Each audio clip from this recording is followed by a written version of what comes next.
And welcome back.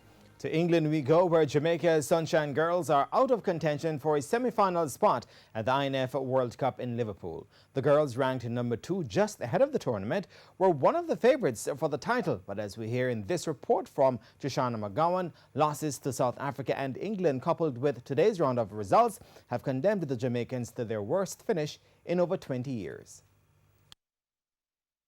The Sunshine Girls held the slimmest of hopes of advancing to the semi-finals.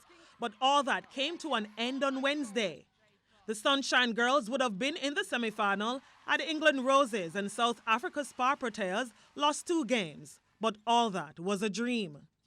The English defeated Trinidad and Tobago 72-46, while South Africa got the better of Uganda 67-40 to both grab semi-final spots out of Group G. The Sunshine Girls recorded a 31-goal victory against Scotland, winning 67-36. But that was all for a pride. The number 2 ranked Jamaicans will now switch focus to 5th and 6th placings. This is the first time since 1995 being out of the semi-finals. The Sunshine Girls will play Uganda on Thursday at noon Jamaica time.